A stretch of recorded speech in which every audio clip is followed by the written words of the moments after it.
a mund të bëjmë krahasime? A janë burrat më të prekur nga infeksionet urinare apo gratë? Kjo është një pyetje shumë profesionale shtruar nga ju.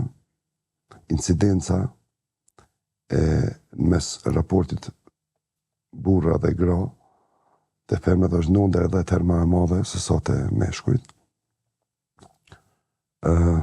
Aty ndikojnë shumë faktorë.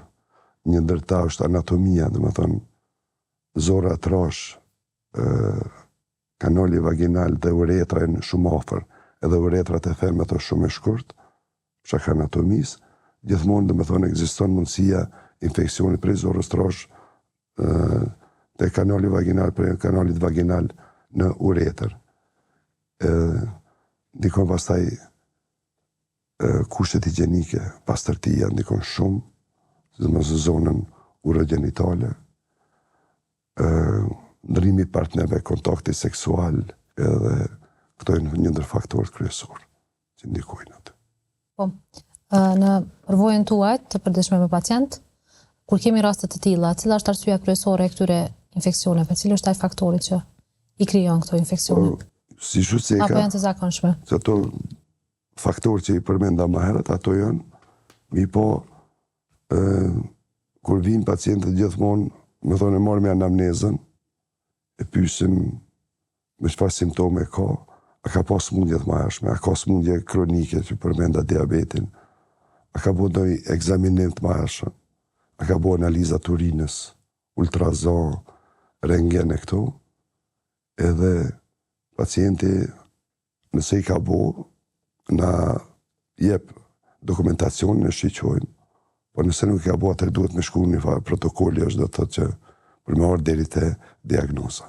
Veç e theksuat se gratë janë më të ekspozuar ndaj këtyre sëmundjeve, këtyre infeksioneve urinare. Çfarë ju këshilloni ju si profesionist? Kur duhet të bëjnë vizita te një urolog, edhe nëse ato ndihen mirë? Shikoni, tani ende tash ose qysh qëndron vedia e njerëzve tek ne? Vedia ka filluar të rritet. Kontrollat sistematike duhet spakur një kontroll më shpesh edhe me qytetar. Them, në klinikë shpe kemi ka një makinë, e çojmë servis ku të bëjmë 10.000 kilometra, edhe trupi i njeriu, domethënë, është mirë nëse edhe nuk ka simptome, spakur një 6 muaj të bëjë një kontroll sistematike, qoftë me analizë të urinës, gjakut, edhe ekzaminime tjera. Po nëse fillojnë këto simptome, atëherë duhet sa më shpejt lajmërohet te mjeku. Për arsye se urologjia si deg e mjekësisë daton qysh herët, po shumica e qytetarëve të ne ende deri frik edhe një numër prap nuk e din se çka është urologjia. Urologjia është domethënë lami e mjekësisë e cila mirret komplet me sistemin urinar, duke filluar nga veshka deri te uretra.